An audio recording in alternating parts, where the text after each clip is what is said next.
A quick review on the Avengers movie.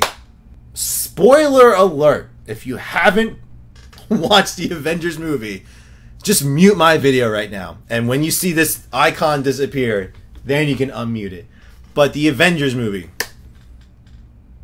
I loved it. Alright? I'm just going to flat out say, I loved it. I know a lot of people... hold on. What is it here? Can you hold the watch band up to the camera? I want to see it up close. Boom. There you go, Danny. Give a little slow... cue the QVC music. Dun dun dun dun dun. Na, na, na, na, na, na. That's so wrong. My beautiful voice.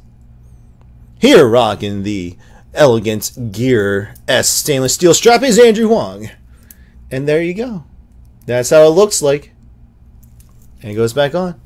And just watch my video. I have a nice HD close-up of it too. But back to the Avengers. So I'm going to quickly summarize it for you guys. I mean, a lot of people were torn. The majority of people liked the movie. They didn't hate it. But a lot of people were dissatisfied. I'm going to tell you why. If you gave the first Avengers a score, I give a solid 90. I mean, it was a great movie. Everyone loved it. But everyone already knew there's a second one coming out. And they overhyped the hell out of this movie to the point where people were expecting 100, 110. They were expecting this. And what they got wasn't a bad movie. It wasn't a 90. They got like a solid 94, 95. It's a solid passing grade. But it wasn't the A+ that they were expecting. I think that's the best analogy I can give. And that's the thing, like, I saw it, I enjoyed it, I laughed, I got serious, I got excited for Phase 3 of the Marvel Cinematic Universe, but it just wasn't as I had different expectations in my mind. But you know what? No, a lot of things I was very happy about. Like, let's list them down. My favorite character during the movie was actually the twins. I thought they integrated them quite well. Did Quicksilver deserve to die? A lot of people were arguing that it was easier to kill him than Hawkeye. Because, once again, like, even though it's a PG-13 movie, kids are watching this. So it's Disney-owned. So they're trying to, like, balance it out. You know, if you read the Civil War comic books and some of the stuff, it gets bloody. It gets quite violent. But... I was okay with that piece. A lot of you guys noticed throughout the whole movie, it felt like they were setting up Hawkeye's death. I really expected him to die. I really did. I thought they're gonna kill him. They're gonna kill him. You don't just give this. You don't give someone this random backstory just to let him live, just like that. What's another thing? I didn't expect there to be a love interest between Black Widow and Hulk. I really didn't. I kind of hinted, but whatever. Oh, Alexander! Oh, welcome, Alexander. A lot of people said it was like Iron Man 4, but it wasn't. I would say Avengers, the first Avengers, was like an Iron Man movie. Essentially, was. But this time around, they definitely spread the script around a little bit more evenly. A lot of the smaller characters got more screen time, which I am very happy about. Because when Iron Man did come out, when they did show Tony Stark scenes. They were humorous. They were serious. They were enough. I'll put it that way. I didn't need more of Tony Stark. They gave me enough of him. And I liked how they gave a lot of the side characters some more screen time. I thought it was well balanced in my opinion. And apparently they cut out like an hour of footage that maybe in a future release they might release them. But I was very appreciative. Cap got more scenes. Like this was because Captain America in the first Avengers, he sat down most of the time. He was a backseat role. You know? Oh, sorry. One really quickly. Sheldon Leslie.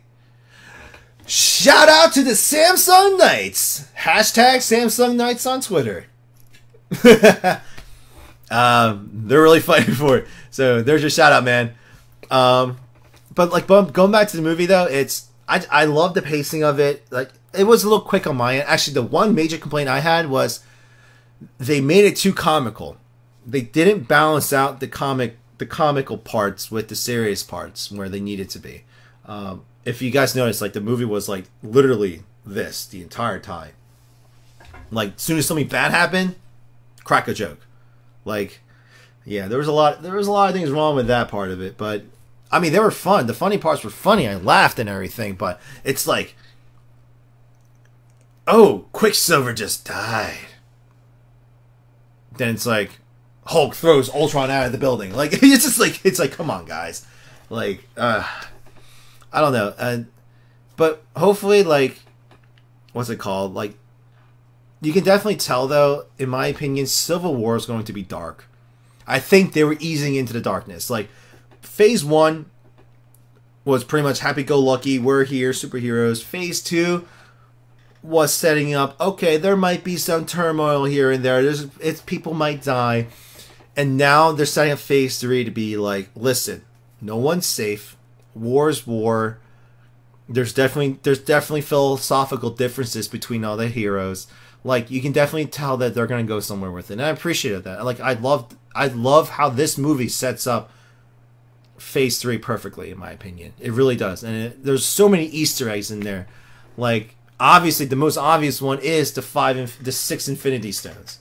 They talk about it. Like, and Thanos picking up the Infinity Gauntlet at the end. Like, yes!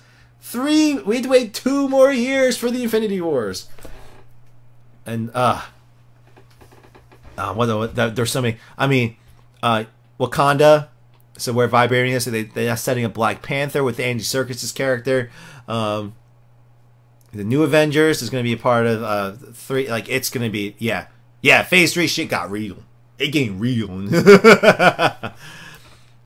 Oh man, Leonard. He asked, "What do you think about Thor Visions?" Okay. So that's another Easter egg right there. Thor's vision, for those of you guys don't understand what that vision was about, that's setting up Thor Ragnarok. So when they're talking about going to hell, they're not going to hell. They're going to I forget the character's name, but it started with hell, like Hellbed or something like that. But pretty much that was the chick that married Loki. Like, she was the even demon girl that like married that helped out Loki. I'm forgetting the storyline all of a sudden, but pretty much the premise of that is pretty much Loki goes down with hell to this world, and they're trying to release Ragnarok, and Thor's just trying to go down and stop it. So pretty much, like, you can imagine that movie is going to get like really, really dark. Like, people are going to die.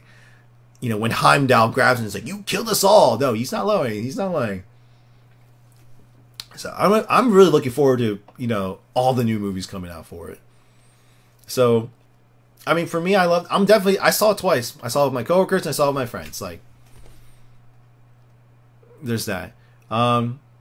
So yeah, I mean, that's pretty much all I have to say about it. I mean, I love the movie. Oh, guys, you can't go wrong with the Hulkbuster. I mean, I think that was my favorite scene. When he was just like, he grabbed the Hulk's hand and dragged him around, and he did the whole punch in the face. But I think the best part was that he punched him so hard that his tooth fell out. He was like, sorry. That was just funny. But there's that. And one last thing on Quicksilver's death.